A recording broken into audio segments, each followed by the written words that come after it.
Welcome to the First Read Ultimate Spider-Man podcast, where we break down Bendis' iconic run on Ultimate Spider-Man, issues 1 through 160 in Earth 1610.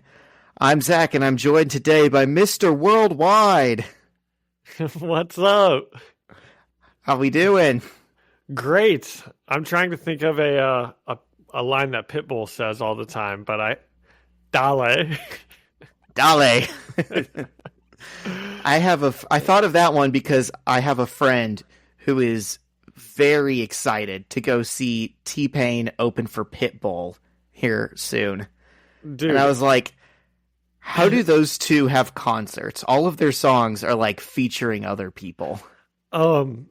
This is I can't believe we're on Pitbull. I kind of can't believe that's what you just introed with, because I have a friend, her name's Demi, and she's like the biggest Pitbull fan ever. and I don't know why. I mean, who the hell knows why anyone would be the biggest Pitbull fan ever, but she is.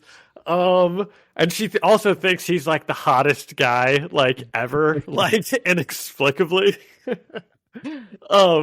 And like at her wedding was like maybe a year or two ago, and she had those big signs of like people.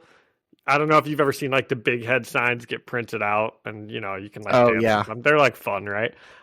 There were 3 people that she had: her husband Burke, and there was a Pitbull sign. Oh my god. But when I was living in Vegas, she actually came to visit, and we completely like didn't know that there was a Pitbull show going on in Vegas that weekend. It was like the most random thing ever. No one ever does. Like, it was like, and there happened to be a Pitbull show going on in Vegas. We happened to somehow get tickets, and it was Pitbull and Enrique Iglesias together. Which just adds to the who the hell knows why Pitbull does these random concerts with random people. He strikes me as the kind of person who doesn't like announce a tour months ahead of time and let people get tickets and build a set list. He strikes me as he just shows up to clubs. Just shows up. And you just realize that, hey, rocks out. Pitbull's here today. Yeah. Him and like DJ Khaled are like the funniest dudes on earth, because I can't tell if they're doing a bit or not. I don't think that they are, but I think that's just them being them. But that'd be the best bit ever if they were. That's hilarious. While we're on music, real quick, I put your. Are you going to do the? No, not yet. Oh, the emo song. Yes, I put that to the webheads on Instagram, and we got some interesting responses. And I think this proves what I was starting to ramble about, that emo means so many different things to different people. Yeah. So we got 2 Beers In by Free Throw, Screaming Infidelities by Dashboard Confessional. Let's see how many of these songs I even recognize. And so far, we're 0 for 2. Yeah. I told the person who said Screaming Infidelities, I was like, that is a great song. I would have already made that Jam of the Week at some point if I didn't know the last Dashboard Confessional song just broke John. No, we didn't. Dude, you said 2 seconds in you were wondering if your friends would miss you if you died. No, I didn't. No, I didn't. I don't want to... Zach, now the listeners are gonna think that I actually was like that. No, I was just a joke. I actually told the same joke to my sister later, and she gave me the same response, and I was like, okay, maybe I shouldn't. Maybe this suicide. I kind of thought that was a funny joke, but Zach didn't really like it, and I guess you didn't really think it was that funny either, so now I'll just stop making jokes about that. That's the mark of a bad bit, when people start worrying if you're okay. I know. She asked me, I was like, just... I'm fine. It was just a joke. Get some better material. Yep. All right. So 2 Beers In, Screaming Infidelities, Welcome to the Black Parade. I think that's going to end up being... That's obviously a great one. Yeah. I think that's the undisputed winner. We got 3 of those. Yeah. Anything by Jawbreaker, which I co-sign that. Is that a song? Is that a song, Zach, or is that a band? No, okay, I didn't know if the whole song was called anything by Jawbreaker. No, just the entire Jawbreaker discography. Okay. You know, that's like when I was a kid, I was like the person who was good at making CDs. So I'd have friends like tell me to put stuff on. And one of my buddies, Sean, just said anything from Disturbed. You're like, where the hell is this song anything? Yeah. You know, that's a practice I was still doing, like, well into my college career. Like, less than 10 years ago, I was still burning CDs because my car was so old it didn't have Bluetooth. Nice. I think mine still doesn't. Okay. Carry on. Ohio is for Lovers by Hawthorne Heights. I feel like I've heard of that one. You definitely have at some point. And Animal I Have Become by 3 Days Grace. I didn't even know that one. I had to look it up. Just goes to show everyone has a different idea of what emo is. It has no meaning. Wow, this also gives us a really good insight into like the listener base of this podcast, you know. Does it? I feel like, yeah, I mean, maybe you're turning all these people onto this type of music, but it seems like we've just got this is kind of the type of, you know, it's the type of fan base we've acquired. Or conversely, I've turned everyone off of the podcast who doesn't listen to that type of music. No, I don't think so. Right. Okay, what else do we have? You coming in hot with anything? I mean, dude, I actually am, but I'm going to see if maybe it comes out organically at some point throughout the pod. But okay. But I'm planning on ranting about some stupid that annoyed me yesterday at some point. Okay. So no, I don't have anything else. Okay. Oh, all right. I have one more music thing. Okay, it's not the jam of the week. Okay. John, this is getting out of hand.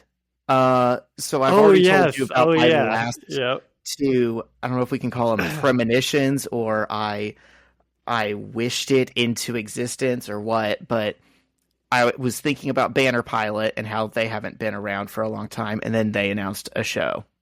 And then I was thinking about Drop Dead Gorgeous and how they hadn't been around for a long time, and then they announced a show. And maybe my favorite band of all time, The Wonder Years, has not been in Indianapolis.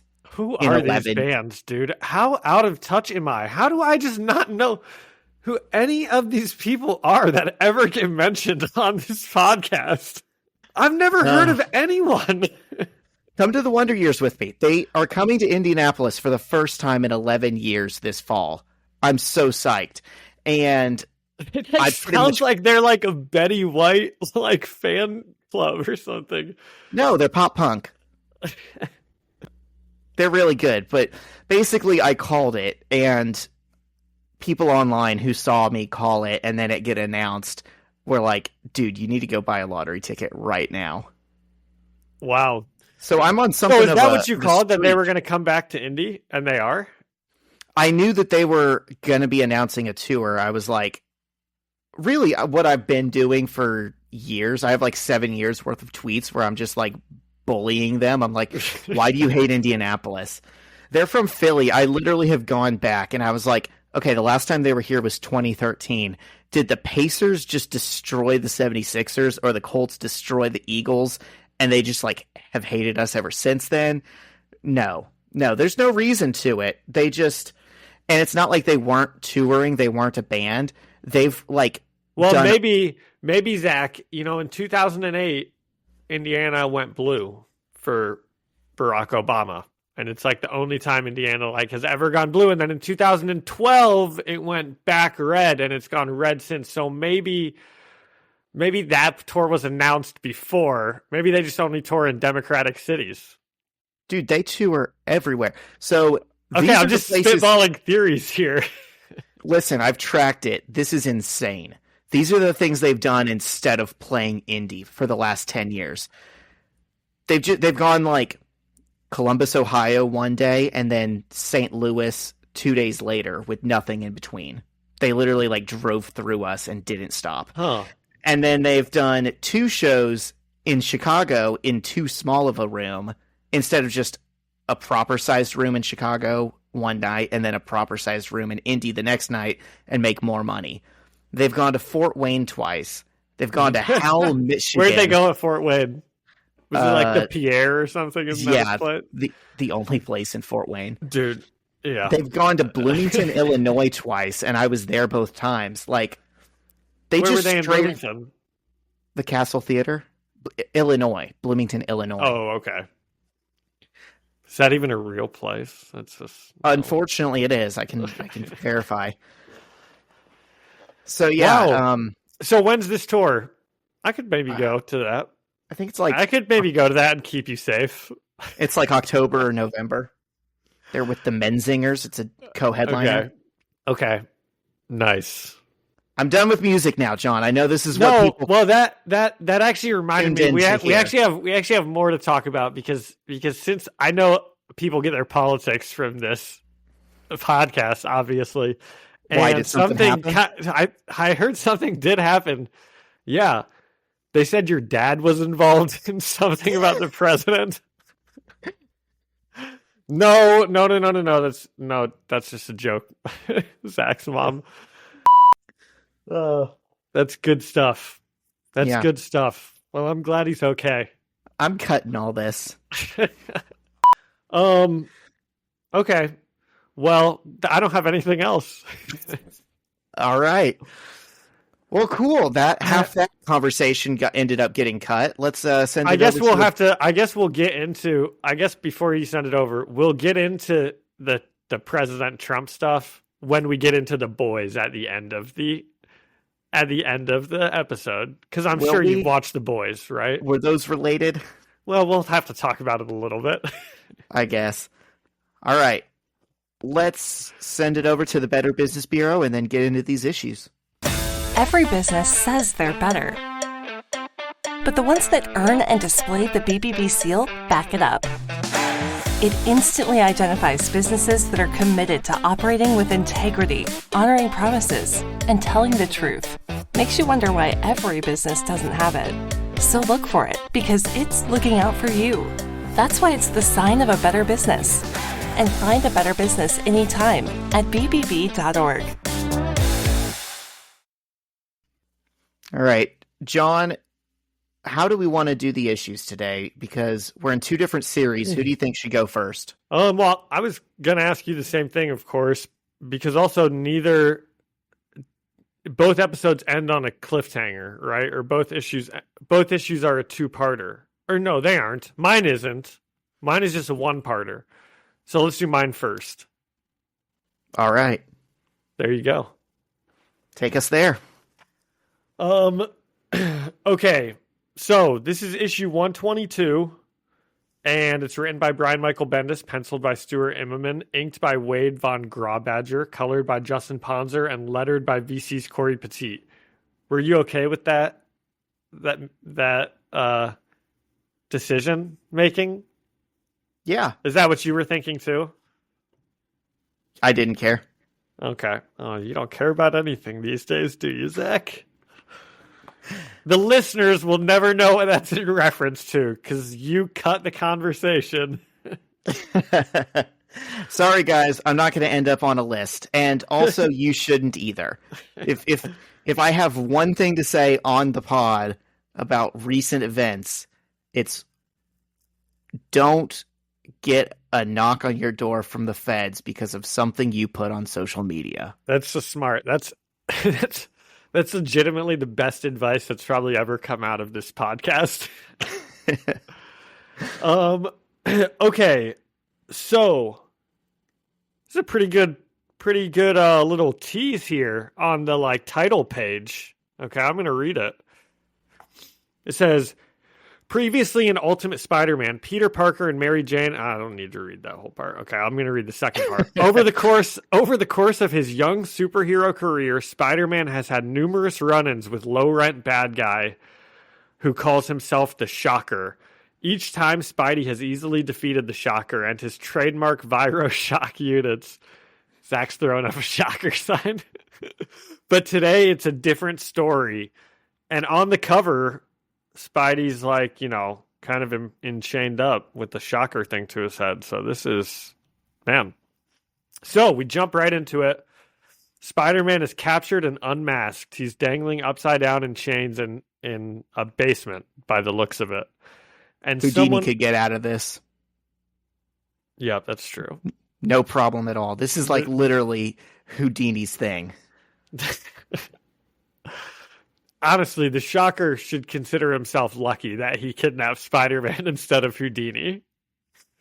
Because he'd be in trouble. So, Spider-Man is... someone else is in the room. We can assume it's the Shocker, and he's talking to him as Spider-Man wakes up, and he says he can't believe he's just a kid, and then he shocks Spider-Man to, like, fully wake him up. And I can't believe this is a child. Anyways, I started blasting. So Shocker wants to know Spider-Man's name, and he's like, you know my name, I want to know your name. You're always making fun of me, dude. And then he shocks Peter again. And he says, tell me how funny I am now, as Peter screams. So, you know, just in these first couple of pages here, I don't know, we're getting a lot of characters. I feel like we can make a lot of, like, assumptions about the Shocker, about his personality that we didn't know before. I think we already made a lot of assumptions about him. Well, I just mean, like... He seems to, like, care more than maybe he's let on. He's like, he's already been like, you know, you're always making jokes at me, buddy. Well, make a joke now, you know. So, hey, maybe not that bad of a guy. I think it's very funny and also very sinister that he acknowledged that Peter's just a kid. This is just a teenager. And then he still says all this stuff. Like, if he was, you know, shocking him in the head and saying, make a joke now, and he thought he was talking to, like, an adult, that'd be one thing. But he knows at this point that he was punked by a kid, and he's gonna return the favor. Like, so should bad guys, like, not go after Spider-Man because he's young? You know? I think I would just reevaluate myself. If I was constantly getting my ass kicked by a 15-year-old, I'd be like, you know what? Zach, maybe I'm not a hardened criminal. Maybe I'm not cut out for this. Okay. I guess I understand that. I thought you were going to be like, I'd reevaluate myself if some kid was, like, telling me to reevaluate myself, and I'm like, but kids suck generally. Well, kids also don't know what they're talking about. Also, this does tell us a little bit about Shocker, because we've always just seen him, like, attacking Brinks trucks and stealing sacks of money. You know, as far as we knew, he's not actually, like, a violent criminal. He's not a psychopath. But here he is, like, beating the crap out of a chained up kid. Yeah. And you know, he says, the very first thing he says is, he says, tell me your name, kid. You know my name. So, you know, he's just making some references to stuff that's going to come back, I think, in a minute. I feel like he's deeper than we think he is. I'm going to start this issue. This is the Shocker redemption issue, okay? So you can get on board or not. So, cut to 2 hours ago. MJ is trying to do a news story, and Peter is her cameraman. And MJ keeps flubbing her intro. She's like, I'm very Jane Watson. And Peter's having a good time laughing at her. And MJ's doing, like, a school story about how Kingpin's fall has affected the boroughs of New York. And she messes up her name again, and Peter laughs. And then just then, there's a big screech and a crash in the distance. And it's the Shocker robbing a bank. And Peter, he's talking to MJ. He's like, oh, that's the Shocker. He's the biggest loser in Loserville that I've got to pound once a week. And he gives the camera to MJ, telling her to film it for class. And here's the thing, Zach. Spider-Man swings in, and the very first thing he says is, oh, Herman, now you're embarrassing yourself. So he like uses his name, you know? Peter's like a disrespectful little punk. He's always calling him Herman. Yeah, or the vibrator. And I'm more okay with the vibrator, but there's something about, you know, you wouldn't like it if one of your villains as you were fighting was just like, Peter Parker, you know, I'm just saying. It crosses a professional line. I have to say, I kind of thought you would be more on the same wavelength as me reading these first couple pages. What? Like I could kind of tell right away from that first conversation. I was like, "Oh man, Shocker has a lot going on emotionally. He's going through it, man." Well, yeah, I mean, he's probably gotten punched enough times to have CTE. You don't kidnap kids without going through a little bit. Yeah. I mean, Peter has beaten him to the mental capacity of Antonio Brown. That's true. So the Shocker, yeah. Spider-Man swings in. He says Shocker's embarrassing himself. He kicks him. He makes him drop all of his money.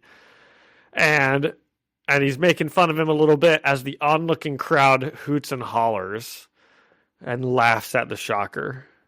And Peter webs him up. And he's like, okay, I want you to repeat after me.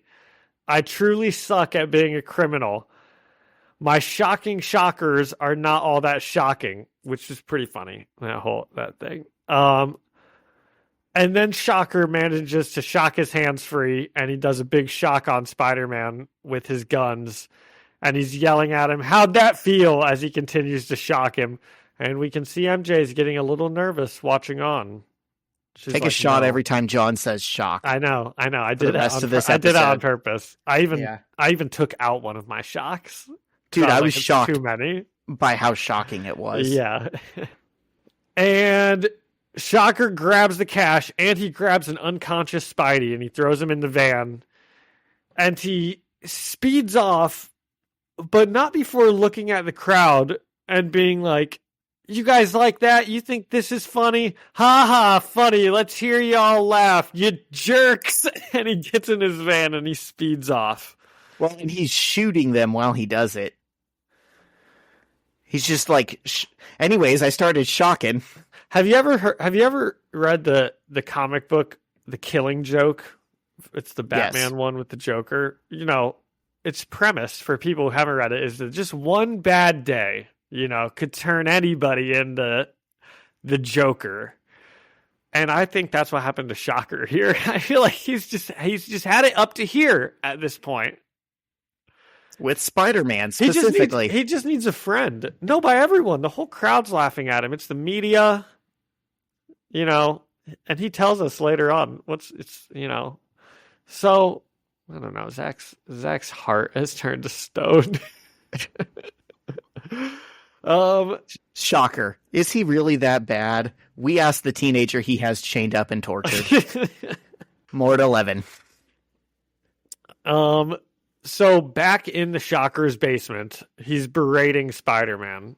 He says, do you have any idea how much money you've cost me? How much time you've wasted? And you're just a stupid kid with these jokes. I'll kill you!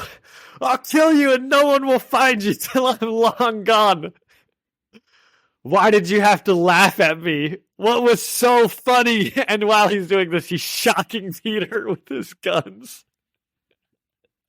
This guy is a crazy person. But it's the world that's done it to him. Yeah. This feels like there was one time that Kingpin beat the out of Spider-Man and was like, oh, you want to call me fat now? Yes. Yeah. And we liked it when he did that, didn't we? Yeah. Don't make fun of people's weight, especially when it's actually just pure muscle hiding. That's true. But if that didn't teach Peter the lesson, I don't think this will. Well, I don't know. We'll see. I mean, we'll see. So that's where we leave Peter and the Shocker for now. And MJ doesn't know what to do. She calls Kitty, and she... What did I write here? Oh, I said this... So this issue it must be out of order with the rest of them, because she calls Kitty, and Kitty's like, you hate me. Why would you be calling me? And like, we know they're kind of past that, you know? I think there's still some awkwardness. I think they can be in the same room together, but I don't think she expected a call directly from Mary Jane. Okay. And MJ tells her that there's been trouble and she doesn't know what to do. So they meet up, and MJ shows Kitty the video, and she's like, if we show it to the cops, then they'll figure out Peter's secret identity from the newscasting stuff beforehand. And Kitty's like, okay, I'll try Johnny Storm. Maybe he can help. And she calls Johnny Storm, and he doesn't answer. And then Kitty's like, well, we have to go to the cops. And I don't know why. Do you? Why do they? Yeah. How are they going to? They're like, the thought process is, if we go to the police, maybe they can use the video to find out where he's going. And I don't understand that. But as I'm saying it, maybe it's because the license plate is in the video, and they can find out like maybe where the car is from the license plate. But it certainly isn't so they can find out who the person is, because they already know it's the Shocker. I mean, MJ knows that. Peter told her. Well, he did that crime in a very public place and then fired into a crowd. I would think this is already on the cops' radar. Yeah. Like, if they were gonna find him, they're already in that process. Yeah. I don't understand the story. I don't understand why they need to show the cops the video to find it, but that's what the story says it is. They need to also, in order for them to find out where Peter is, they're going to have to go to the cops and show the video to them so the cops can track it down, because as we all know, the cops are great at their jobs. They're definitely not just going to, like, I don't know, come out blasting, point their guns at whoever they see next. Yeah. We're also ignoring the fact that Kitty Pryde is herself a superhero who literally has fought Shocker before with Spider-Man. I think multiple times. Yeah, they definitely at the very least did that one time, because he even like got a good shock on her, I think. And she was like, ooh, that felt like a massage. Do it again. Oh, okay. I think what you're thinking of is did he shock her? I think you're right. But yeah, I think she's fought him twice now. She knows who this is, just like Peter does. See, so I kind of like the Shocker. You know, one of Tony Stark's things in all the movies is every time he gets beaten, he upgrades his armor to like fix that problem. And we're seeing that with the Shocker. You know, every time Spider-Man pounds on him, he just gets a little bit better. Emphasis on the little bit. It's like he adds one more 9-volt battery. Okay, let me find out where we are here. So they're going to have to go to the police. So Kitty drops into the police station, and she tells Captain Quaid about the video footage. And she's like, you can't tell anybody else. You can't show it to anyone else. And when you find out where he is, you let me know. And Captain Quaid's like, I can't do that. You're just a kid. And she's like, Peter Parker is the best superhero. He deserves all of it. Okay. How was that, Zach? Was that pretty good? That was great. If I was a big softy police captain, I'd fall for it too. And he's like, okay, I'll tell you. So back with the Shocker, he's trying to show Peter how smart he is. And he's like, I invented these, when he's talking about his Shocker gloves. And Peter says, you're smart enough to invent those, but not to come up with anything better to do than to rob banks. Badly, I might add.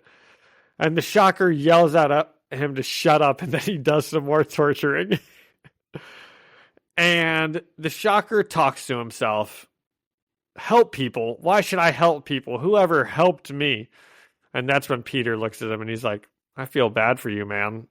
He says, I used to goof on you. I thought you were just this idiot I got to pound on once a week. I didn't realize you were in this much pain. I'm sorry. And the Shocker doesn't like that, and he sends him a mega blast. And he says, F you, you don't know, you have no idea. John, not to get political, but here goes nothing. The line, help people, who should I help? Whoever helped me. I feel like that is like the crux of why I can't talk politics to people, because it's like, you know, they start saying things and I'm like, I don't know how to explain to you that you should like kind of care about other people being taken care of. Like, I just don't. Some people just fundamentally don't think that way. And the Shocker, let's just say I know who he's voting for in November. Dude, you cannot be more wrong about this. Listeners, Zach has never been more incorrect on this podcast. I can't believe that you're... I can't believe it. I can't believe it. We have... I'm... Tell me what I'm missing, because I don't get it. Okay, I will. We're about to go round for round like Skip Bayless and... No, it's Stephen right A. here. Smith. It's on this page. I have the very next things in my notes. The Shocker gives us a bit more backstory about himself, saying he studied at MIT until his eyes bled. He gave everything he had to Roxxon, invented all these types of weapons and compounds, and what now? And Peter's, this isn't exactly where I thought it was, but Peter's like, wait, you worked at Roxxon? What's going on over there? And Shocker tells them he's too young to understand before Peter asks, what did they do to you? And then I put, read all of page 18 here. And this is where, this whole page is the reason I'm on the Shocker apology tour. He says, let me be the one to tell you how it is in the big boy world when you grow up, in the adult world. Rich people screw everyone, and not in a cliche way, in a truly nasty, uncaring, inhuman way. They take those who are creative or imaginative and have a future for the vision, and they steal from them, and then they try to destroy them because they hate those of us who are creative. They need us and they hate us. Where is it? Is this where I wanted to read all of it? Where's all the stuff about the corporations? Okay, basically... You're like, I swear I imagined what I wanted to be in there was in there. No, I did. Okay. He's talking about the rich people. And he says, kid, they rule the world. Who do you think rules the world? The kings, the president, Nick Fury. It's corporations, faceless, power-wielding corporations, and Roxxon is one of them. And you know what the sad truth of it all is? If by some miracle of miracles you got rid of Roxxon, 2 more would grow in its place. So they took mine and I'm going to take it back, but you're always standing in between me, which is why I know I have earned, but you're not a faceless corporation. You're a dumb kid who's ruining my life. See, Zach, that's why I don't care about politics. You don't care about it for that reason. I don't care about it because people are like Republicans and Democrats and they're all terrible and no matter who you talk to. And it's like, dude, it's the corporations. They're the ones who run... All of them answer to the richest people at the end of the day. You know, they're all the same. So I like this guy. I'm giving him a 10 out of 10 comrade. Now let me be clear. How's that for a politician voice? That was a really good Barack Obama, actually. That's all I can say as him. I was kind of waiting. I don't think if this dude, we probably don't know who he's voting for because I doubt this guy's voting for Republicans or Democrats. He's probably staying home, to be honest. Yeah. He's a cynic. He says the right things. He correctly identifies the problem, but then he misdiagnoses how to solve it. His solution is, I'm going to take care of me and mine and not, I am going to do what I can to help change the world or care for my better man. That's where I think it's wrong. I don't know, Zach. I don't think is that different than what you and I do? It's not different than what I do. You know, I have completely abandoned, right? Just today, I was talking to my mom and she's like, can I take out all your recycling? And I'm like, recycling doesn't do anything. It's all blah, blah, blah. And she's like, but it makes me feel better. And I'm like, well, then you can take it. Fine. But, you know, but right. I don't, I'm kind of a piece of nowadays. I'm like, no, don't give to charity, whatever, blah, blah, blah, blah, blah. So now that is a real thing. I realized this recently. Do you know why when you go to like Taco Bell? See, this is what I mean. We're both like, we don't need to, I worry about myself. You know, I have enough stuff going on in my own life that We're not robbing banks and attacking teenagers, is my point. That's true. That's his solution to the world sucks. Ours is having a podcast for escapism. I think that's different levels. But okay, tell me about the Taco Bell charity scam. Dude, it's not just Taco Bell, but wherever. If you're checking out somewhere at a company and they say, "Would you like to round up for charity?" It's because they are going to put the donation in their name as a tax write-off. So, you might be giving 67 cents to United Way, but really that's 67 cents that they're giving. Taco Bell is not paying in taxes. Ugh, I hate them. I stand for Shocker. Yeah. And I'll just leave it at that. I think with some therapy, Shocker would be a great comrade, but right now he's just kind of a broken spirit. Yeah, he is. He's gone off the deep end a bit, I think we can all agree with that. So Shocker shoots his shocking gun, but right as he does that, he gives him a big blast. He's just about to kill him. And Peter manages to finagle his body enough so that the shocks blast his chains instead of him. And Shocker falls backwards. And before he can regain control and his gun, Peter is standing there with the sun behind him about to pummel the out of him. And I don't know, man. We've said comrade a couple times. So the comrade in me here, I can't help but see some very pro-capitalist messages in whereas Peter Parker is capitalism beating this guy into a pulp, right? The second he spouse all of his,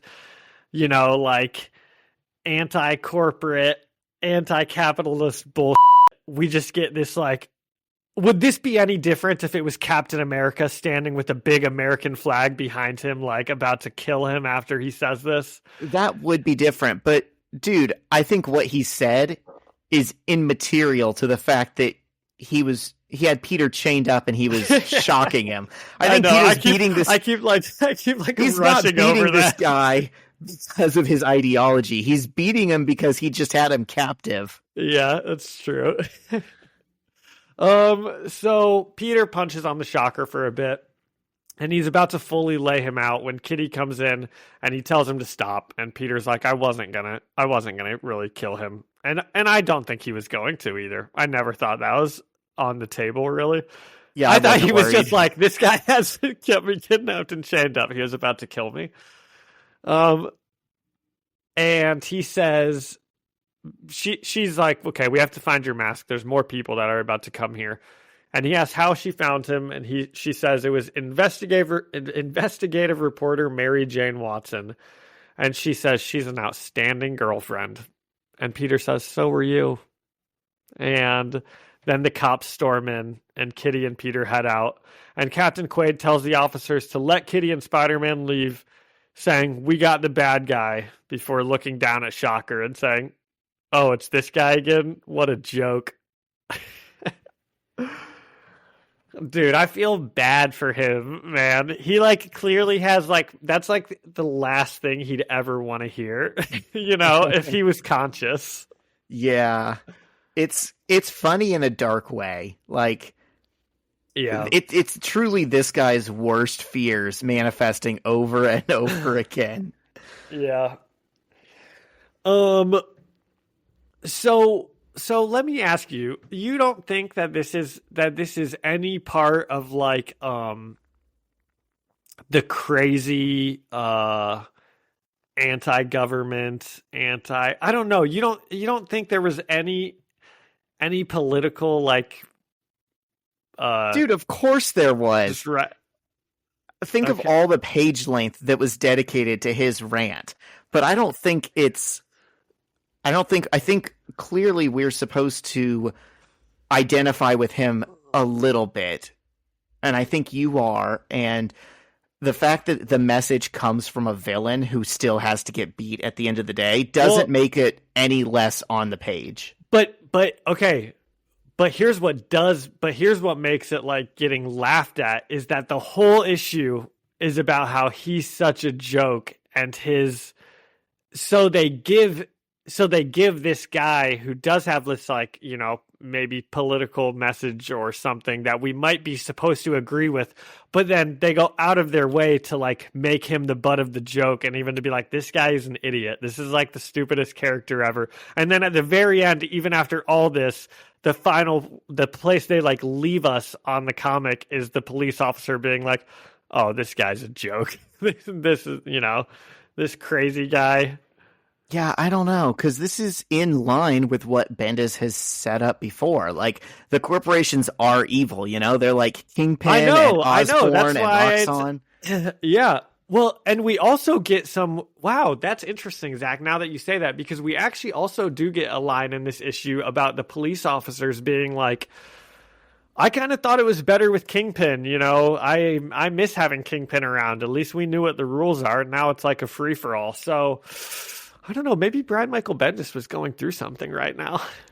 I think he's a comrade. I would assume, just based on the little I know about him, I think he knows what's up quite often, and I think he was ahead of the curve in comics in a lot of like LGBT issues. Yeah. Okay. What do we think of this one? Out of 10 comrades in the global fight against capitalism, wait, aren't we not supposed to get put on a list for things that we say on a podcast? No, dude, it's cool. We have a First Amendment freedom of speech and freedom of press. Okay. Nothing would infringe that, right? Yeah. That doesn't just protect hate speech. That should protect us, right? Yeah, it should. I'm sure the system still works. I am going to give this one a 7 out of 10. Comrades in the global fight against capitalism. Pretty good, pretty fun and funny, but not like super good, you know. Well, you know what, John? I had so much fun disagreeing with you. I'm going to give it a 10 out of 10 just to say you. Really? I don't even know why I gave it a 7. I should have Perfect issue. It was pretty good. This was pretty good. Also, what are you saying? We couldn't use 3 more comrades in the global fight against communism? No, that's true. I'll give it a 10 out of 10. This is all of us. This is one of our perfect issues. And next issue is Venom coming back. So that's really cool. At least that's what it appears to be teased. Yeah, and Magneto's coming also. Where do you see that? It's just a joke because they always tease me some Magneto. Oh, you're going to get the definitive Magneto story here in a little bit. Really? In Ultimate Spider-Man? Or in X-Men? It's like the big crossover event of the entire Ultimate Universe. We're gonna read more than just Ultimate Spider-Man for it. We're gonna give you the context of what's happening. Oh, nice. Okay. I like it. But we've got a few weeks to go before then. Okay. Cool. Anything else about that one? Nope. I don't think so. 10 out of 10. All right. Let's get into this issue that I have no idea what's happening in and understand little of. Well, you know what? We're in the same boat there because I've said it before. I love X-Men. I did not read much of Ultimate X-Men because they lost me. It kind of sucks. And we're starting in part 3 of 4 of a story arc. Yeah, dude, I opened that up and saw it. And I can't believe this. But when you think about it, for being part 3 of 4 in a story arc, 90-some issues into the X-Men series, this actually does cross over a lot with Spider-Man and things we've seen in his book. Yep, it does. I can't find it. Wait, pause. I'm just going to introduce the team. Okay.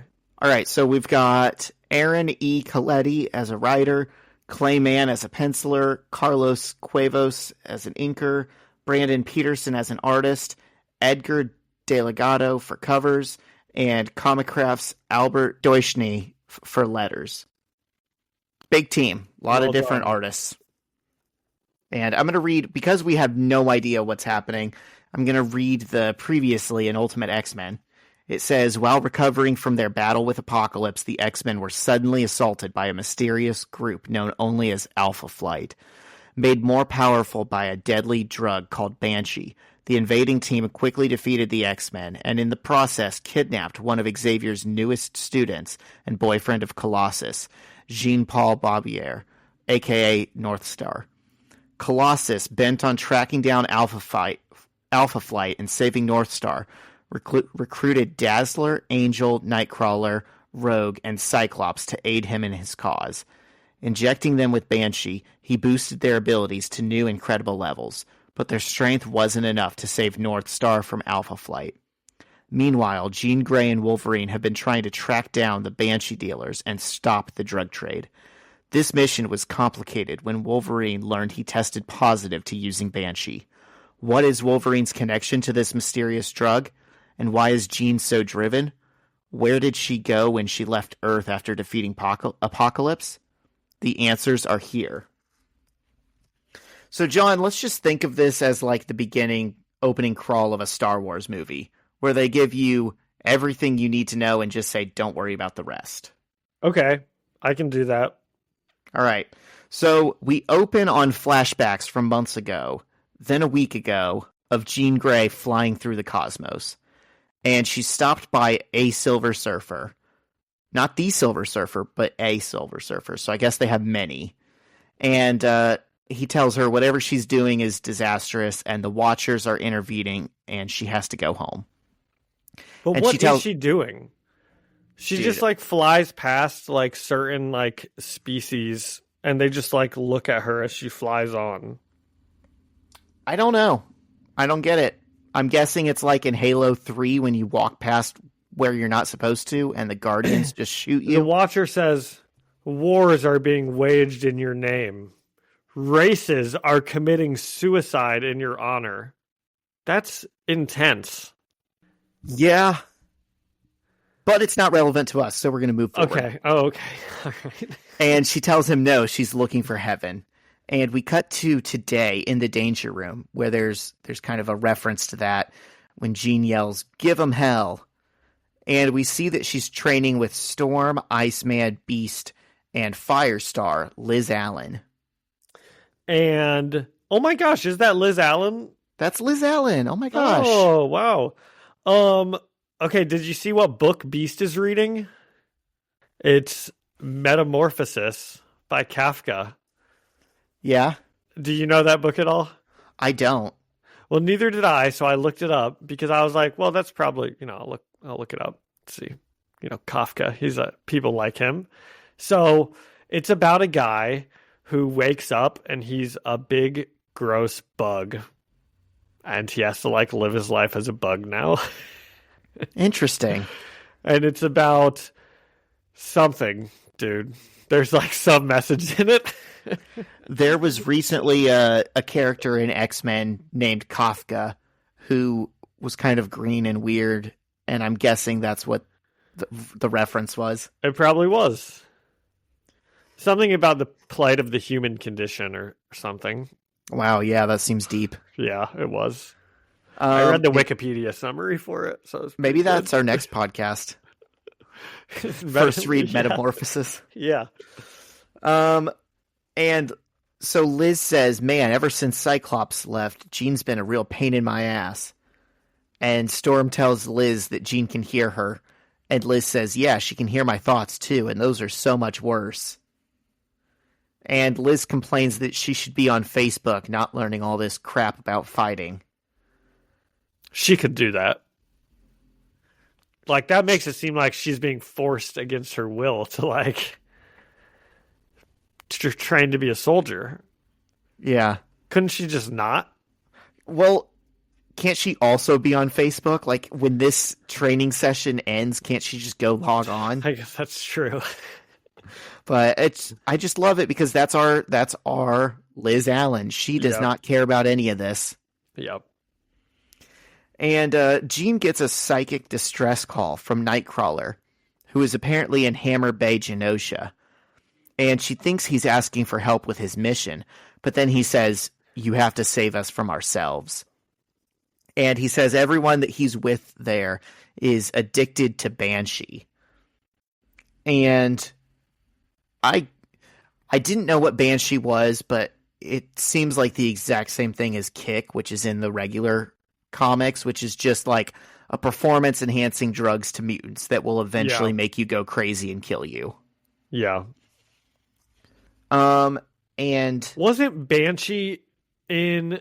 Isn't she an X-Men? Yeah, Banshee is an X-Men. Banshee is a character, yep. Yeah. But this is the Ultimate Universe, so sometimes they do weird stuff like, we're going to name it a drug. Okay. Poor guy. Yeah. Well, also, it's weird that they named him Banshee in the first place because that's like a female thing and he's a guy, but they're like, he's an Irish guy who screams. Well, it wasn't... That's what I was first thinking. No. In X-Men Apocalypse... Who is Olivia Munn's character? Cyclops or Psylocke. Yeah. Yeah, okay. Yeah. Carry on. And Jean starts psychically trying to talk Cyclops down from using Banshee because he's with Nightcrawler and he's on it. And in the danger room, Liz says to Bobby, "Did she just call you Scott?" Because she's saying things telepathically, but she's also saying them out loud on accident. And Bobby says, "I think she's talking to Cyclops." And he yells, "Jean, you have to wake up." And Cyclops tells her, "I finally understand what you feel. The power. I'm never going back."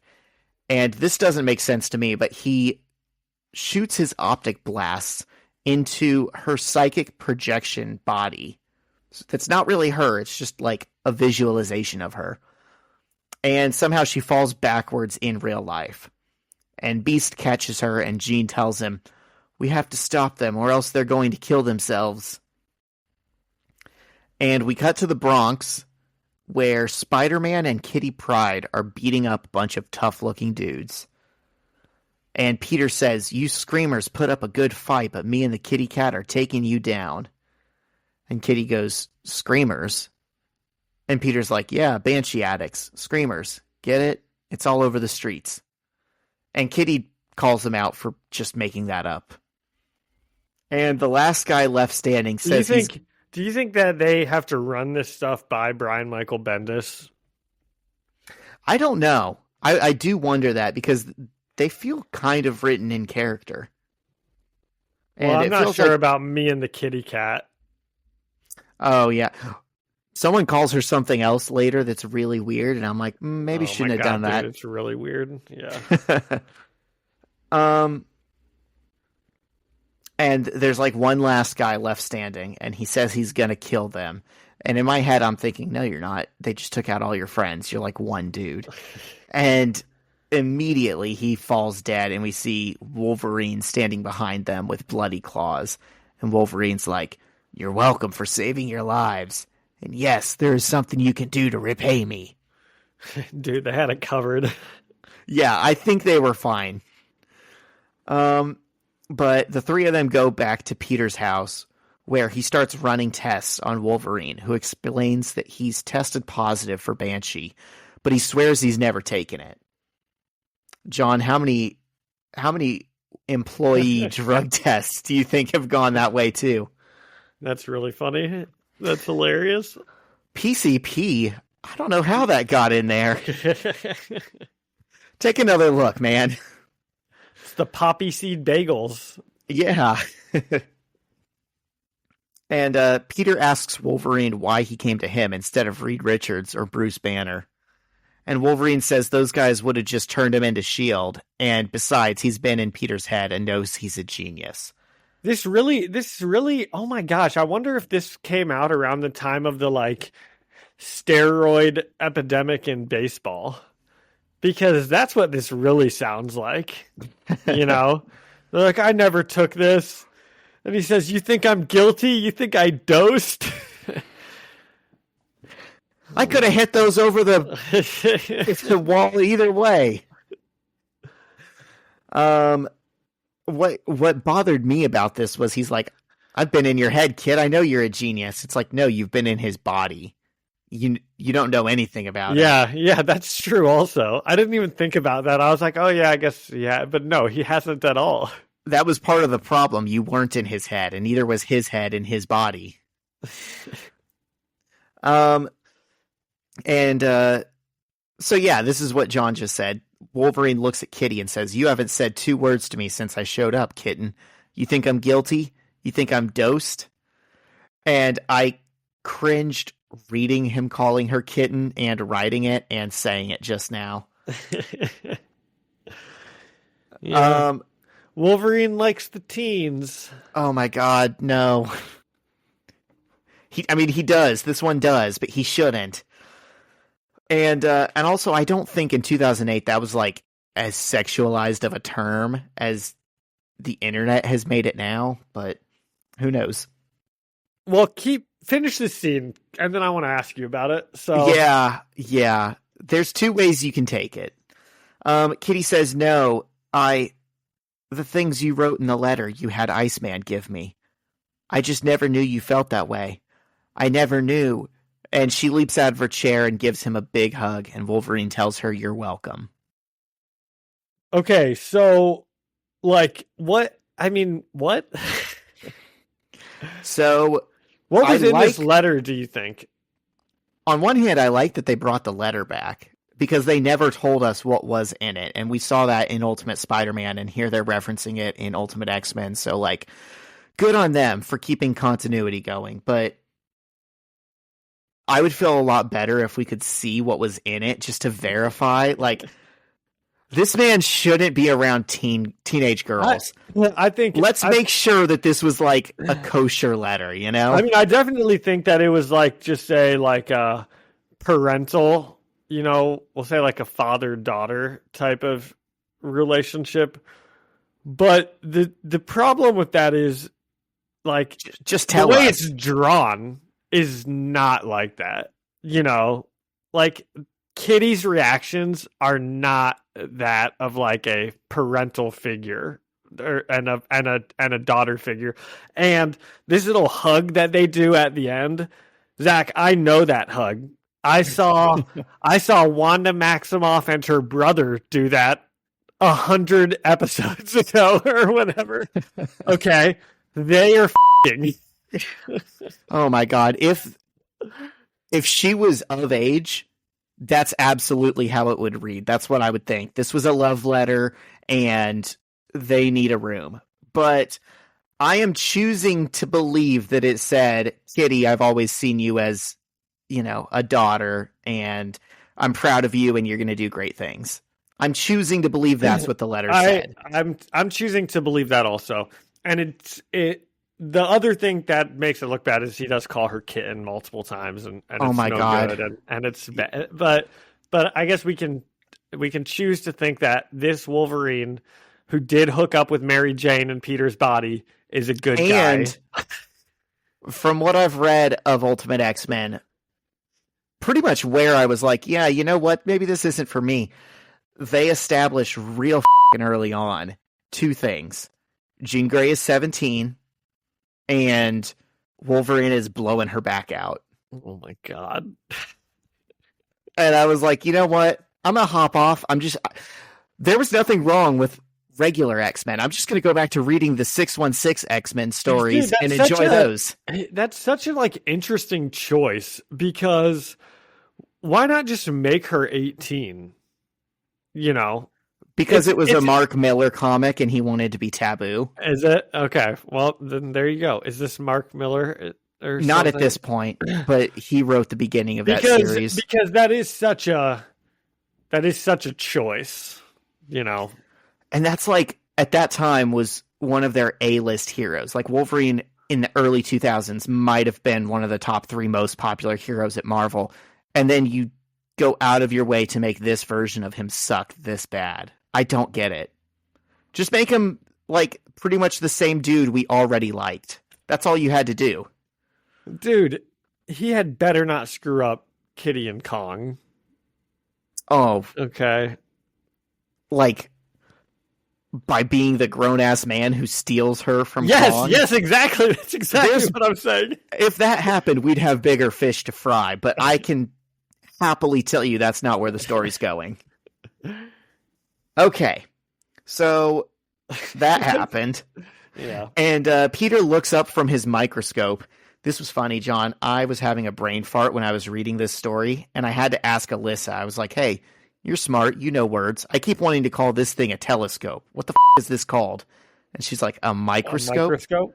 I'm like, perfect. Thank you. So Peter's looking at his microscope, and he looks up and he says, Eureka, or some like that. He has like a Jimmy Neutron brain blast moment. And he goes, Logan, the reason you're testing positive for Banshee is because you are Banshee. Someone used your DNA to create it. And Logan looks angry, and Peter says, are you going to kill me? And then he asks Kitty, is he going to kill me? And Logan says, no, not you. And just then he gets a telepathic message from Jean, who says, hey, we found Cyclops and Colossus, and we're going to go end this whole Banshee thing right now. You want to come? And Kitty's like, I want to come too. I'm coming along with you. But Logan tells her he doesn't want her to see what he's about to have to do. So that made me feel good. That feels like something... You don't want your girlfriend to see you when you're mad. That's key. It felt like a protective father moment. Oh, okay, if you say so. You don't think it, like... No, dude. I think this whole issue really reads like it's like a romantic thing. I'm choosing to believe that it's not, but everything about this doesn't read that way, I don't think. Like, she's like, let me go with you. No, kitten. I don't want you to see me like that. I really think the intent, because I'd like to believe, I mean, this is years after, like, he's done his last two sex crimes. I'd really like to think Marvel got their together by now and was like, he's just such a caring father figure. Maybe. Okay. Let's go with that. Yeah, we're going to choose to believe it. And so he leaves, and we cut to the Ust-Ordinsky Collective in Siberia, where Colossus and Cyclops are holed up. And Cyclops tells Colossus that he was going to betray him, and he told Jean where they are. And Colossus is like, why, you little? And they're about to fight, when Iceman hangs down from the rafters and says something quippy. Dude, I just, didn't understand any of this. Like, That's part of being dropped in the middle of a story. Okay. All right. Are they on the same team? I just don't get it. Why are they out there? What are they doing? I think there's two sets of X-Men teams right now. Who's this giant Birdman? Yeah, there's ones that are in Russia that are good for nothing druggies. And then there's the regular X-Men that are going to go beat the shit out of their friends. So all of these guys, the reason they're cooped up in a cabin in Russia, and Cyclops or the metal guy's dragging a fully bear that he just mauled with his hands into the cabin for dinner. This is because they are all heroin homeless addicts, just looking for their next fix. Is that what we're supposed to assume? Yeah, it seems like they were sent on a mission to cut off the drug supply of Banshee, and instead they've been taking it. Yeah, Breaking Bad. This is Breaking Bad. Yeah. They've broke. Yep. And so Iceman kind of pops his head down from the rafters. He was one of the quote-unquote good X-Men who was coming here to beat the shit out of them. And he says something quippy, and then Cyclops is like, Bobby? And then Bobby says, not just Bobby, and his amazing friends. Or do I need Spider-Man for that? That's a very, Ryan Reynolds Deadpool type joke. That's funny. Yeah. And I also bring it up because we just did like the Spider-Man and His Amazing Friends thing in our Well, I series. figure that's why they just did that here. Because all of these probably came out in the last like 6 months in relation to each other. So they're all kind of in the people's minds. They're riffing off each other for sure. Yeah.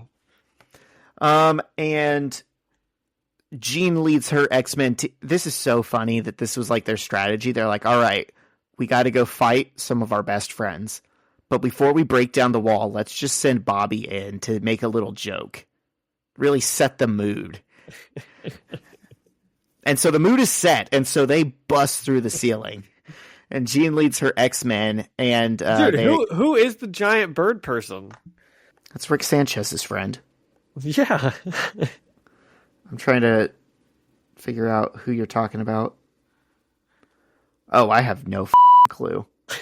They just met a bird, I guess. I don't know. Big bird man. Ultimate X-Men is deeply unserious. That's all I can say. That's good stuff. And mid-fight, Jean is apparently visited mentally by her dead father, who was the reason she was looking for heaven at the beginning of the issue. And he apologizes for being a shit dad, and then warns her that all of her friends, the X-Men, Scott, they're going to suffer unless she can save them. We get this great memory flashback of her dad being like, I'm sorry, I know I was always working every time you tried to do anything. And then we see these shots and she's like building blocks in the background and he's like reading the paper at his desk. And then she's trying to show him a nice drawing she made and he's just doing paperwork. And then this is my favorite one. She's got a big test and it says A+ in the biggest letters you could possibly. It's like the most stereotypical, like, busy father. She's like putting his hand out to her, like, I don't have time for this right now. It's very Cats in the Cradle. I love this.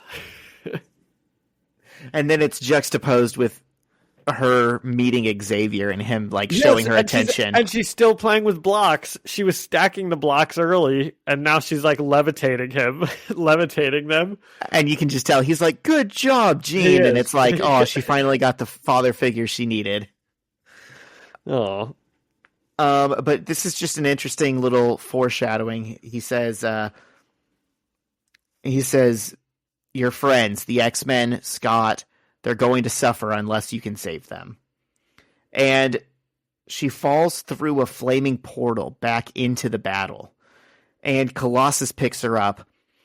And it doesn't seem like he's like picking her up to try and hurt her. Like he's still friends with her, even though they're on opposing sides. He's just holding her. But Wolverine goes berserk and he says, "This is all your fault." And he starts slashing at Colossus's chest, saying, "I'm gonna kill you." And Colossus just stands there holding his own metal heart and says, "Logan, what have you done?" Yeah. So he's probably dead. Bro, it's not looking good for him. I mean, you're not supposed to hold your heart in your hands. I mean, he's made of metal. Can they replace his heart with like a generator? That's a good point. Just put a little so are we following 6-cylinder engine in there? Are we doing part 2? Part 4? We're not. Dude, I don't even care to read what... We didn't start this story arc. We're not going to finish it. So we read this one issue for like the one scene Spider-Man was in? Well, and Liz Allen. And Kitty. And some foreshadowing to something that's going to happen. And because I mapped out the issues that we have to read, and it was either... What's the foreshadowing? Kitty and Logan's wedding? When's she turn 18? Oh my god. When's that getting planned? Oh my god. He's got a countdown calendar, my god. Trying to strike a chord, and it's probably A minor. Well, I'm kind of upset we're not going to finish this, but I don't care that much. I'll get over it. Yeah.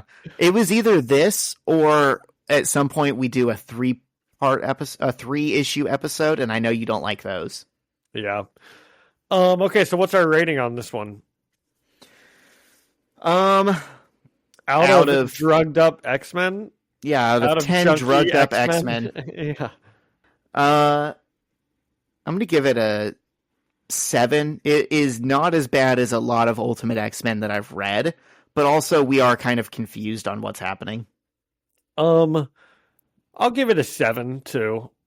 I thought that was it was fine. The art was fun in places. It was standard. Yeah.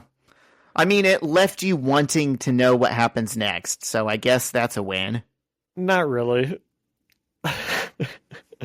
I honestly don't care if the X-Men kick their crack addiction. It's actually not something I'm thinking about. I do care. I want to know if Colossus lives or dies. That I am interested in, but I'm guessing he lives. I actually don't know. He's not going to die. But that's about it.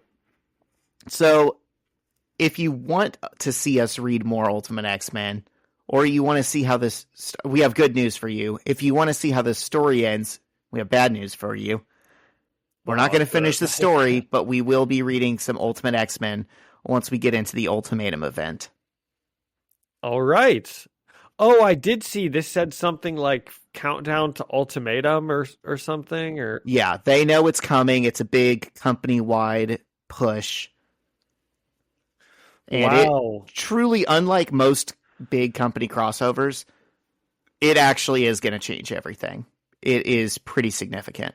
There's a before Ultimatum era of the Ultimate Universe, and there's an after Ultimatum era of the Ultimate Universe. Wow. So when's that? How many weeks would you say? I actually can tell you. So, got our schedule here. So, the next 3 episodes we're doing is going to be this Venom arc that you saw teased. And then we've got one more, which is Ultimate Origins 3 and 4, which kind of goes into Peter's parents' stories, their origin. And then after that, we should be doing Ultimatum. Again? Are they back? No, it's just more, oh, I know you were wondering about Richard and Mary Parker kind of stories. Mm-hmm. Okay. All right. I like it. Yeah. There might be a calculator full of quarters. Who knows? Wow, that would be awesome. I would love that, dude. I would die if the movie got it from this. And that would be so awesome. And watch the comics pull it off like it's the best story you've ever read. Yeah, exactly. Okay, do we have any more Spider-Man on these issues? We do not. Great. Is it time for us to talk about the boys? I know you've been itching to. I know. Let me ask you this. Has the thing you wanted to say come up organically at all? Oh, no, it hasn't. I forgot about that. And I had such a good... And there was... When we were with the Shocker ranting about the state of the world, I could have... Oh, my God. Okay. Yesterday, I noticed... Well, 2 days ago, I noticed that my windshield was cracked. Like 2-inch crack, right? And then yesterday, I got in my car. It's like gotten much bigger. So that's like my day now. It's like, okay, well, I'm going to go try to get my windshield fixed because as I'm driving, it's getting bigger. So it's like, I need to get it fixed as soon as I can. So I call up Safelite, doesn't answer.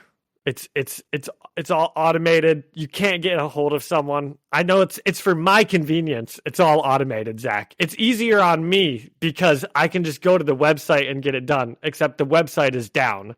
So I'm in this never-ending loop of the phone telling me to go to the website and the website being down. And I call Geico because maybe like the insurance will do something, and Geico is like, not being helpful. Once again, right? It's just automated customer service. It just makes everything so easy in today's day and age.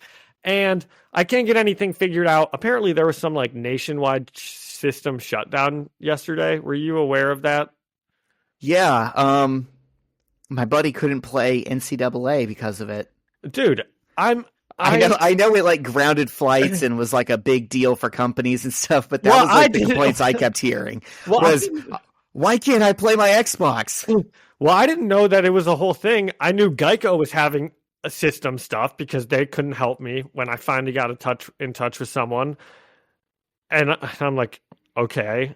And then so finally I can't get a hold of Safelite. I'm like, I'm just going to drive there. And the first address I put in isn't there. I go on Google Maps. It's just not there. It's just not an address. So the second one I find, it is an address. I go there. I go in. There's just like a woman at the front desk. She's like, oh, all of our systems are down, so we can't do anything. You're welcome to wait. You're welcome to wait here until maybe our systems come back up. Dude, I've never been more like furious at society in my life. Between the automated customer service and the fact that our entire economy, the fact that I can't get my windshield replaced because the internet went down. How are these two things related? Why can't people just use a pen and a paper anymore? Dude, I think that the world is like it's a microcosm of how f***ed this world is, that if the smallest thing happens, we just can't do anything. It's just totally lost. And then my buddy came over and said like the whole world was affected by the shutdown, and I kind of thought it was just like the windshield wiper industry or the windshield industry at the start of it. I didn't know it was everyone, but I don't care either way. It's just like dude, it was so frustrating. Cyber criminals took down the entire Indiana windshield wiper apparatus.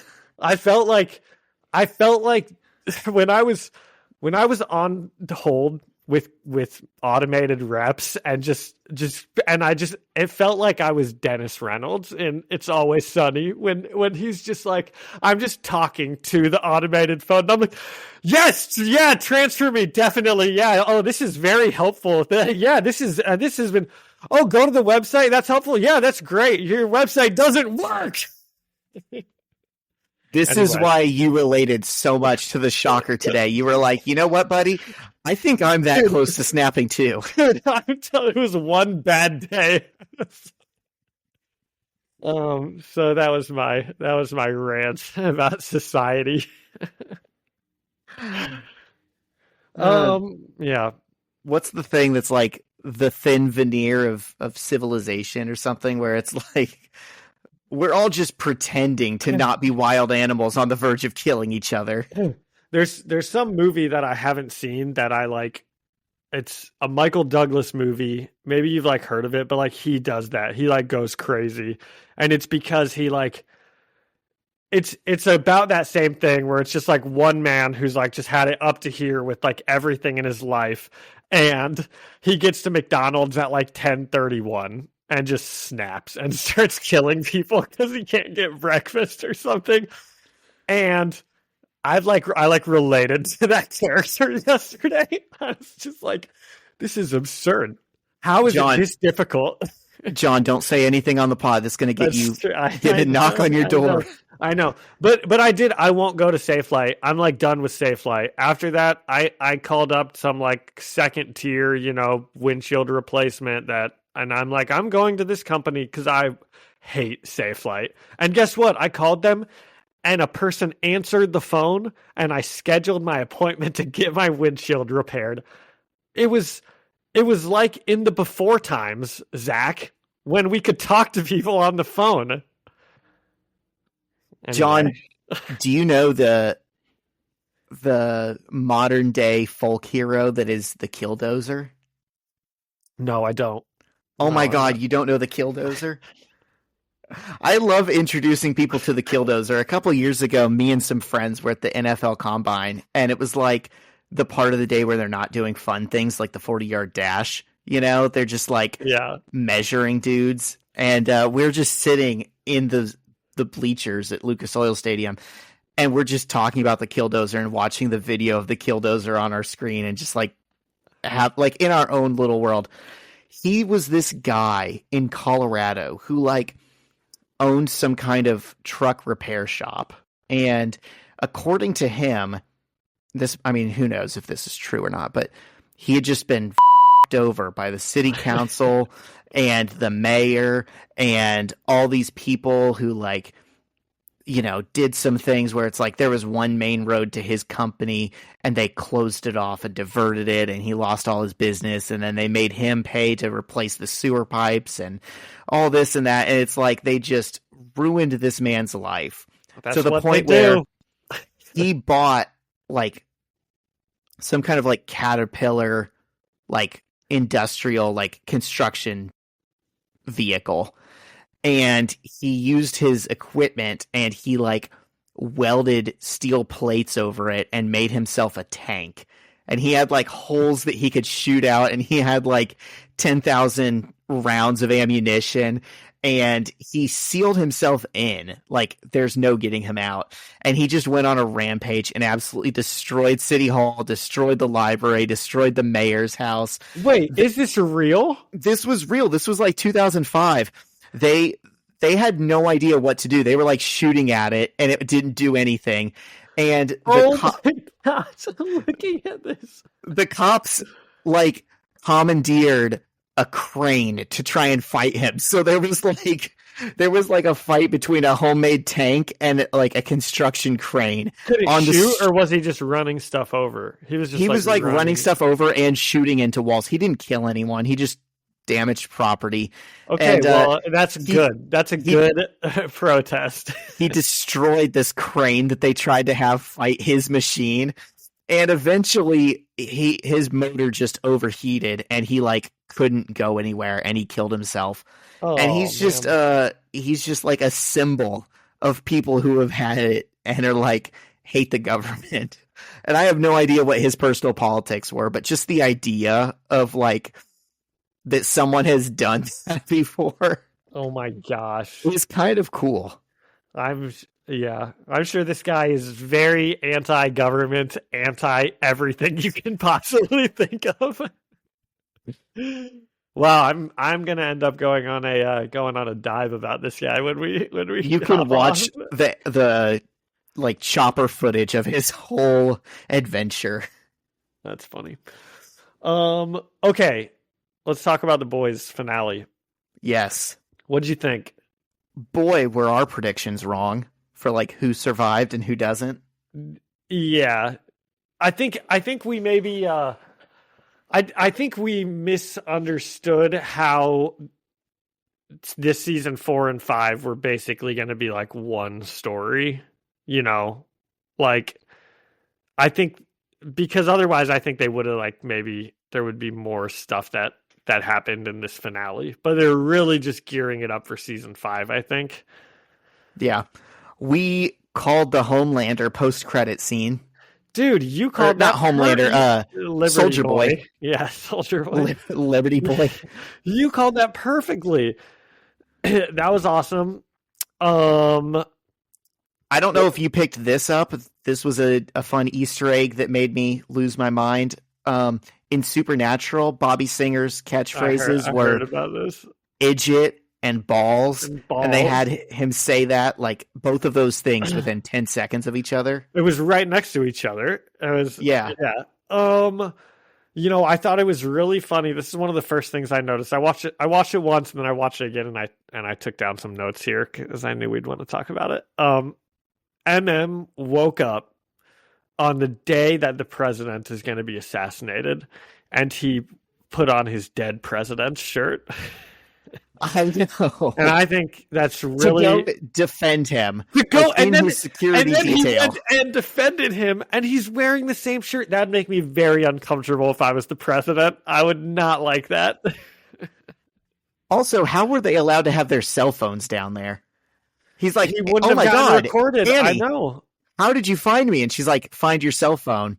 And I'm like, that seems like a security risk in an underground bunker for the... Yeah, actually, for the president-elect. And okay, what did you think of like the whole finale, how it all ended? I didn't like Newman dying. I kind of was like about her redemption arc, and I thought she was going to be fun as a president. I kind of really liked where they were leaving everything. like I liked where it was all headed towards. Butcher was getting this like good dad redemption arc, like I had kind of made my peace. I was like, surely they'll find a way for him to survive, but I would rather he died than like turned into a bad guy. I was fine with him dying like this. And then, what do you mean turned into a bad guy? The point of the show is he was a bad guy all along. No, he's not. No, he's a good guy. Okay, yeah. Oi, you gotta get your bloody head dirty sometimes. And then that scene with like Grace and Ryan, she just goes off the rails, like, and starts like, she like goes crazy. She's like, your dad killed everyone on board and he raped your mother. You've got to fight him, Ryan. It's like, lady, I know this why is a lot are of you information, doing this? But now you're trapped. I'm going to expand my body and block the door, and you're trapped. Oh my gosh! As soon as she did that, as soon as she jumped in front of him, I'm like, oh, she's dead. You can't do that to a superhero. Like, you know he's what? Just gonna push her. I don't care. She did it to herself. She definitely did. Awareness level 0. And the whole reason that conversation went off the rails was because she like forgot how to talk to a child. And I was actually thinking going into this last episode, I was like, I think that there's going to be a big changing moment for Ryan. I think there's going to be a big conversation because he's finally going to wonder, why is Homelander my dad if my mom was married to Butcher? And I thought there was going to be a conversation about like how Homelander raped his mom and that's why. And there was kind of something like that, but not really. I mean, it wasn't done with any type of like meaning or tact or anything. I don't know. They really messed that up. Grace really messed that whole conversation up. Yeah. As my favorite band would say, is that what you call tact? You're as subtle as a brick in the small of my back. Who's that? Wonder Days? Brand new. Oh.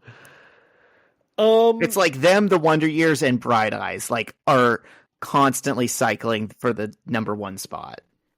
Okay. Do you have any other like comments that we want to organically get into before I just go down my list of everything I mentioned, everything I wrote? Kamiko's voice was not how I expected it to sound. Like, in The Mandalorian, the first time he takes his helmet off and you're like, oh, that's what he looks like. It was one of those things where it's okay. like, I guess when you have a character... Like, all she said was like, no. I know, it's just a regular human voice, but it just threw me off. I don't know. You expect her to have like the voice of God or something, after you've built it up this long.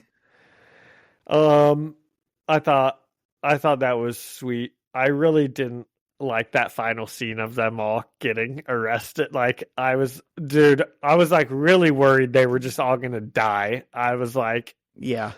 Luckily they didn't. I think Kamiko dies too often. She's like dying every episode. She's got to get better at fighting.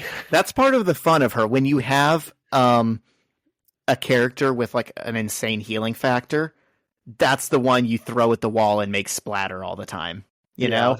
They do it in the Deadpool movies. They do it in, whatever. That's just Wolverine's always doing that. She literally is like a Wolverine. She is like Laura Kinney. Yeah, dude, that scene where Newman dies, that was too bad. Yeah, that was pretty brutal. No. Also, it doesn't make sense to me that like Homelander's laser vision couldn't kill her because she's a soup, but then another soup just comes in and pulls her apart with tentacles. Like, is she invulnerable or not? Well, I think she is like mostly invulnerable, but I think that's like a testament to how strong those like butcher tentacles are.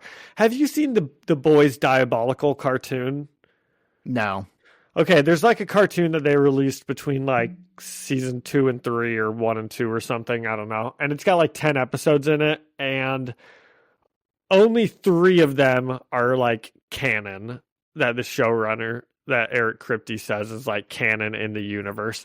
And one of them is about this woman who has like a really aggressive form of cancer, and her husband gives her V to like try to save her, and she becomes this like tentacle monster thing, and then the tentacle monster like becomes a creature of its own and is like destroying everything. So that's like, I don't know.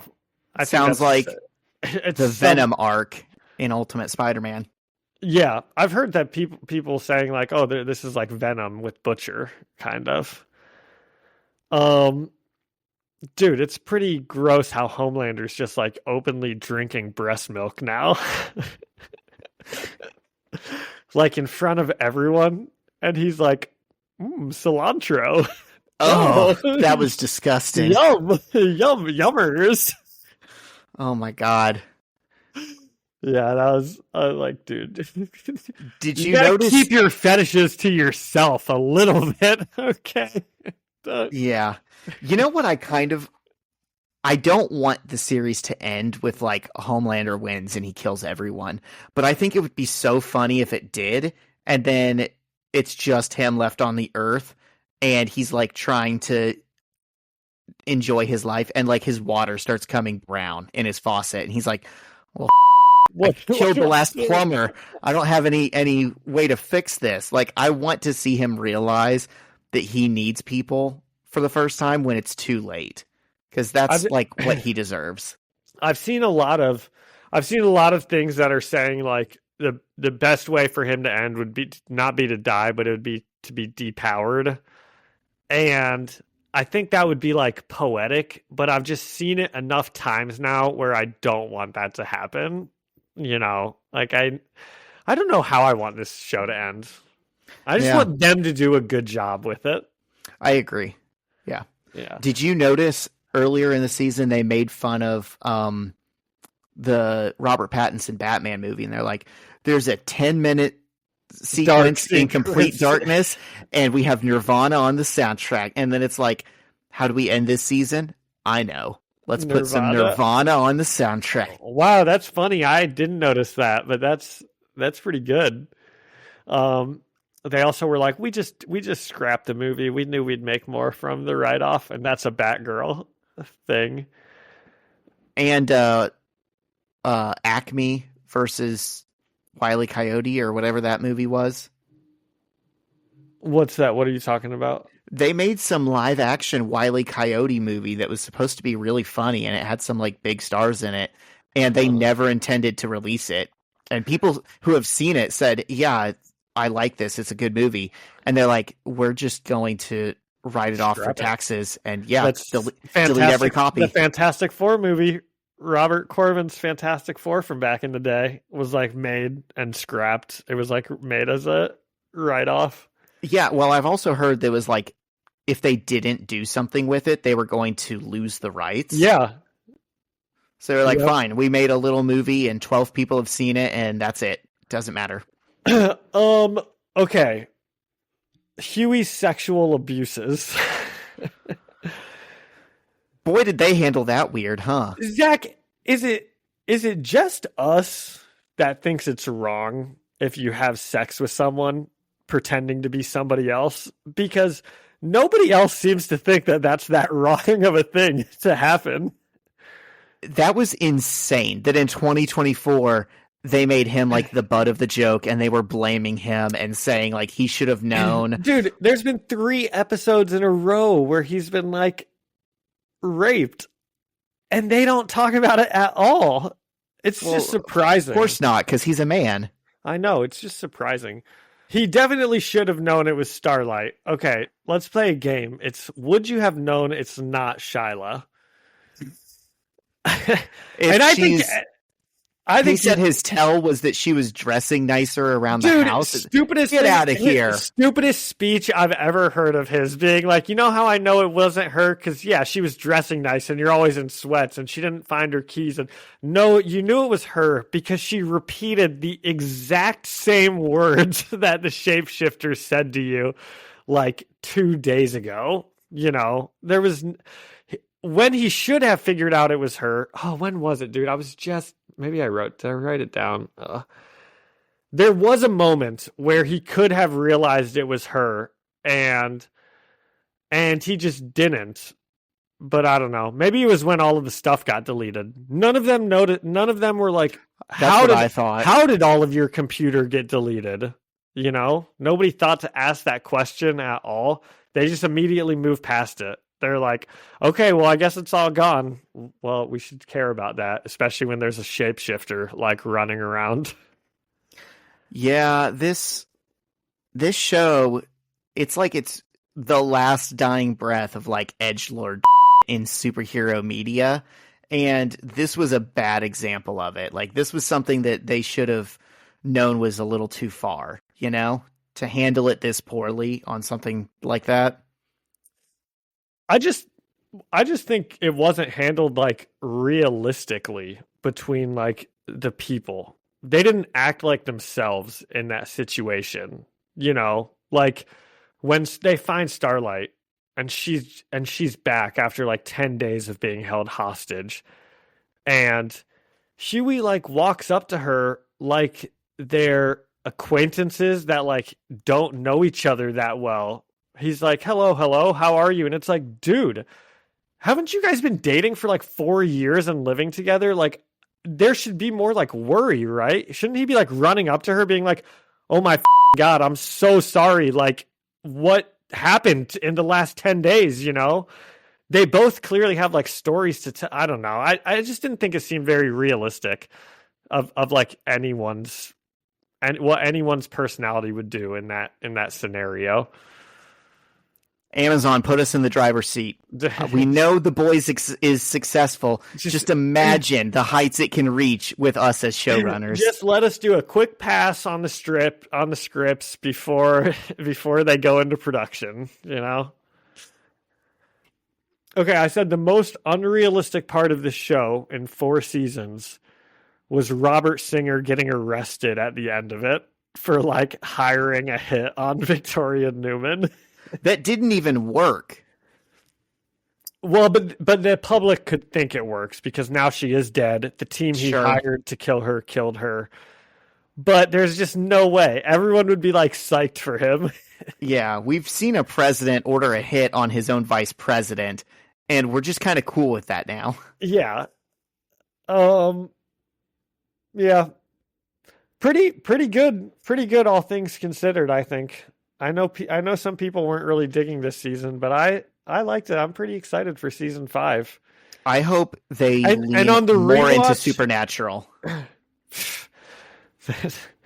I need more Supernatural references in season 5. I think Gerald Padalecki's supposed to be coming in. I heard. I hope so. Jared? Yeah. Yeah, on my first watch through, I was like, oh, I'm not so sure about some of the things in this finale, but then on second watch, I was like, okay, these aren't too bad. Oh my gosh, what do we think about Ashley? That's like the last big thing that happened. Oh, that she took it and started turning into something? What's happening to her? I've seen some people that think she's going to have like Medusa hair. I was going to say, what if nothing happens, but she just grows her hair back? That'd be awesome. I feel bad for her. Do you? I mean, she's kind of dreadful. I know. I did feel bad for her. I was starting to feel bad for her, but then she is also so like, Homelander's like, give me a list of everyone in the building that could have dirt on me. And she just immediately like gives this list of names for execution. And it's like, I feel bad for her, but she's being terrible too. You know, she's just trying to save herself, obviously, but yeah. Yeah. Pretty good stuff though. Cool. What else do we have? I don't know. I don't know if I have anything else. We have Star Wars trivia. We have Spider-Man trivia and the Jam of the Week. Oh my God, that reminds me. Okay, Star Wars. So, okay, this is going to sound like a humble brag, but it's not. But last weekend, Shiloh and I were like with some of her church friends. We were feeding homeless people. And nice, dude. I was wearing a Star Wars shirt. Okay. And this homeless guy comes up to me and he stands like 2 inches away from my shirt. Like, he bends down and looks at my shirt really, really close. And then he looks at me, and I wasn't talking to him. I was talking to like someone else, and there was just kind of a group of people standing around, and he came up and did this. And the first thing he says to me is, "Those with great power have a responsibility to use it well, and the Empire shows no responsibility." What the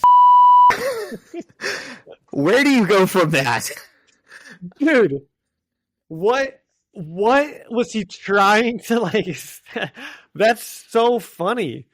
And that's I was like, that's like just close enough to Spider-Man that you would of course be like, okay, he's mixing up. He must be thinking about Spider-Man. But then that thing about the Empire at the end. like, he was personally offended that this fictional evil empire doesn't do right by their people. And I'm like, yeah, man, I mean, hell yeah, I get you. But also, What was his quote? Those who have power have a responsibility to use it well, and the Empire shows no responsibility. And I was like, thinking to myself, do I get in the weeds with this man about the fact that I have a Spider-Man podcast and we've talked about this quote ad nauseum, but he probably doesn't have a phone, so he can't listen to it anyways? And I just decided to go with, right on, man. Dude, I want to know like what. Wow, that sounds deep. Like, was he quoting something or was he making a statement? You know? He said it with all of the sincerity in his chest. He said it the way someone would criticize their real life government. Yeah, that's also the funny thing is, was he thinking you were like a shill for the Empire? I don't think so, but it was just, what a thing to have said to you when you run a Spider-Man podcast. You know, I mean, it mixed. He saw I was wearing a Star Wars shirt and somehow brought it back around to Spider-Man. And I'm like, am I just imagining this? Am I seeing Spider-Man everywhere I go? Or is it following me? That's wow. It does feel like that's happening with me and Spider-Man sometimes, because I all the time see Spider-Man stuff. And I'm like, dude, was Spider-Man this popular before Zach and I started doing this podcast? Or is it this popular because we're doing the podcast? We've turned all these, we've turned Spider-Man into, I guess he used to be like a C-tier hero, and now he's kind of more mainstream now that you and I are talking about him. We made him cool. Yeah. People used to be like, Spider-Man, you mean that crappy kid-style knockoff of Webweaver? That's what I was about to say. Okay, get us the trivia here. Oh, all right. I also, just to touch on the boys one more time, my sister and I rewatched some of the episodes, and we specifically watched the one where they like go and break out of the prison with Lamplighter, and Cindy destroys the doors, and Love Sausage breaks out, and we were like, who do you think that who would be on the boys' side? Which soups would be on the boys' side in this war? And specifically, I was like, Cindy and Love Sausage would definitely be on the boys' side. I'm like certain of it, because Love Sausage has a good. Do you know who I'm talking about when I say this? It's been so long since I've seen those episodes. Okay, well, Love Sausage. You might as well be making up huge characters right now. That's how it feels when you're telling me about songs. I promise. Love Sausage is the guy that has the huge wiener that like Mother's Milk always comes. He's the one who kidnapped Mother's Milk at the end. His big dick like knocked him out in the bathroom. Oh, that's what was happening. And he's like always a fun guy, and he's a comrade. So I thought he would be on the side of the boys. And then Cindy is the one who's like, she's the one who can like explode people, and she captured Starlight and Huey at the end. And she's like about to explode Starlight, and then Starlight dashes away. But I thought both of them would be on the side of the boys, and they're like the two heroes that they show capturing them. Okay, that reminded me of one other thing. It was the finale, so I have a lot of things. Dude, Spider-Man No More is like a huge arc. He loses his powers. Starlight lost her powers for like 6 episodes this season. And then she just like gets them back in the car, like in the last scene of the show. There's like no fanfare at all. It's not even like a scene with her in it. There's just like music and playing, and all of a sudden she like lights up her hands and she's like, "Hey, look, I got my powers back again." Like, I feel like that needed a better resolution. Yeah, it reminded me of the Hulk story in Infinity War that they just kind of scrapped and gave up on. Yeah, like she should have obviously gotten them back in that last fight with herself when she's like beating the shit out of herself. That's when she should have gotten her powers back. But yeah, that would have made more sense than they just kind of came back. Yeah, so she can fly away really fast. Yep. Okay, Zach, that's my last thing about the boys. Okay. Spider-Man trivia and the jam of the week. Oh, I thought you were saying you had one more thing about the boys. Yeah, Nope. do your ditty.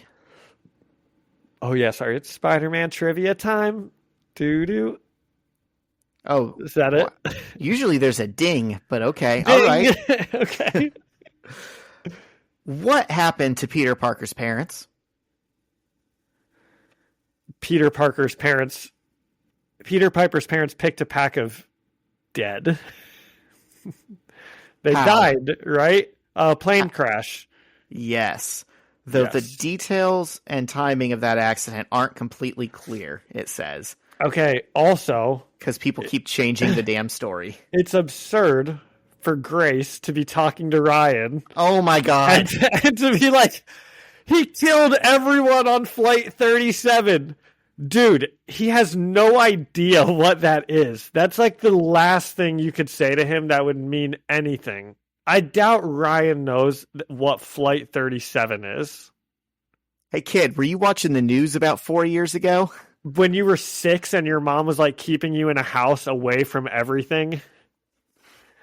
Yeah, you're right. That does seem strange. Okay, go on. Carry on.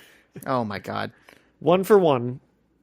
What is the name of Peter Parker's first girlfriend? Oh my gosh, dude. This is not Mary Jane, because I know Gwen Stacy was like the original love interest. But is there a chance that his first girlfriend is actually none other than Liz Allen? I'm going to go with Gwen Stacy. Okay, this is what it says. Peter's first love interest is his high school classmate, Liz Allen. Liz Allen, yep. In the very first episode, I remember the issue. But his first girlfriend is Betty Brant. Oh, man. I didn't get that one. Yep. All right. Last one. Ooh, this chapter is about the villains. True or false? Dr. Octopus defeated Spider-Man in their first encounter. Did we read this? We haven't. We wouldn't have read this. I mean, surely they've met. This was like the 60s. I'm going to go with yes, he did. Yeah. Although he also did that in our run. Most of the villain, most of the time the big villains win, and then they have to come back stronger, Yeah. You do a good little 3-issue arc where they introduce them, they beat Peter, and then he comes back and gets his revenge. Yeah. Yep. All right. Nice. What was that? 2 for 3? 2 for 3. 2.5 for 3 if we count Liz Allen. Hey, you're shooting better than Brony James. Brawny. I see it written out. That makes more sense because it's LeBron. He's actually had a good couple of games here recently. Has he? Yes, he has. Dude, I'm like rooting for him so hard. I think it's so unfair that this like 55th pick in the draft is getting, there's a million YouTube videos that are like, Bronny James is the worst player, blah, blah, blah. And it's like, Okay, how many times did you guys make videos about the 55th pick in the NBA draft in any other year? You know, we weren't expecting him to be a superstar or anything. He's like barely good enough to make the team. Right. Yeah, anyway. But he's had a good couple of games. I'm rooting for him. Okay, that's good. I haven't watched any games this season. I'm just I'm here for the memes, you know, daddy pass me the ball. You're here for the lulz, yeah. Yeah. I feel bad for him. Someone said the Trump shooter that went 1 for 8 had a better percentage than him. Now that's funny. That's good stuff right there. Yeah. All right. Okay, is that all we're going to talk about the Trump shooting, or just go on to the jam of the week? Yeah, that sounds right to me. Okay, let's move on. All right. Do you have a song in your heart, John, that the world needs to hear? You don't have to sing it. No, I don't. No, I'll let you name it. I'll let you. You got one? Yeah, I found this fun, crazy rap song. It's by JPEG Mafia and Danny Brown. It's called "Burfit" with an exclamation point. And I'd like to think that they knew the song was crazy, and so they named it after Vontaze Burfict. That's the guy that like wrecked Antonio Brown's career, right? Yes. That's 2 Antonio Brown references this episode. That's pretty good.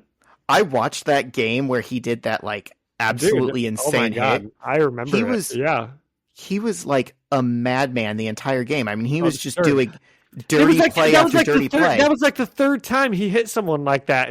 And yeah, no, I remember the exact same thing. Literally, you're just like watching the game, like waiting for him to like take someone out. And then he finally like does it. And it felt like, yeah, that was to be expected. He's been doing that all game.